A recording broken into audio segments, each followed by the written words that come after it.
உங்களுக்கு சின்சான் பிடிக்கும்னா நம்மளுடைய சேனலை சப்ஸ்கிரைப் பண்ணுங்க. ஷின்சான் பொறுப்பானவனாக மாறிவிட்டான். அவனின் சேட்டைகள் குறைந்தது. கல்லூரிப் படிப்பு முடிந்த பிறகு அவன் ஒரு ஐடி நிறுவனத்தில் வேலைக்குச் சேர்ந்து இருந்தான்.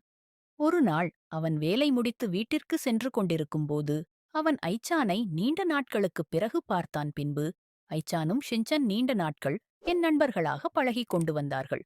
ஷின்சானுக்கு ஐச்சான் பிடித்துவிட்டது. ஒரு நாள் மாலை நேரம் ஷின்சன் ஐசானுக்கு ப்ரொபோஸ் செய்தான். ஐச்சான் அதனை மறுக்காமல் அவனது காதலை ஏற்றுக்கொண்டாள். சின்சான் ஐச்சானும் ஊர்களை ஒன்றாக சுற்றிப் பார்த்தனர். சின்சானை திருமணம் செய்ய முடிவெடுத்தான்.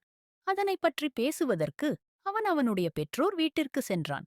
சின்சான் வீட்டிற்கு சென்று மிக்ஸி மற்றும் ஹேரியிடம் இதனைப் பற்றி பேசினான்.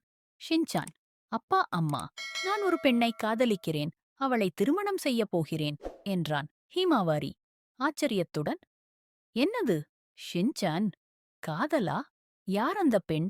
அவளும் உன்னைப் போலவே சேட்டை செய்வாளா? மிக்ஸி சிரித்துக்கொண்டே, மகனே, அவளை எப்போது பார்க்க முடியும்? எங்களுக்கும் கல்யாண ஏற்பாடுகளை பார்க்க நிறைய வேலை இருக்கு என்றாள். ஷின்சான் சிரிக்கிறான். நாளைக்கே பார்க்கலாம். அவளை பார்த்த பிறகு நீங்களே ஓகே சொல்லிடுவீங்க. அடுத்த நாள் ஷின்சான் தனது காதலியுடன் வருகிறான். அவள் வேறு யாருமில்லை, ஐச்சான்தான். ஐச்சானை பார்த்ததும் மிக்ஸி மற்றும் ஹிமவாரிக்கு ஆச்சரியம். அனைவரும் திருமணத்திற்கு சம்மதித்தனர். ஐச்சானை ஷினச்சனின் நண்பர்கள் ராணியைப் போல் அவனை தூக்கிக் கொண்டு வந்தார்கள். ஷின்சன் மற்றும் ஐச்சான் திருமணம் அவர்களின் நண்பர்களுடன் ஆடம்பரமாக நடந்தது.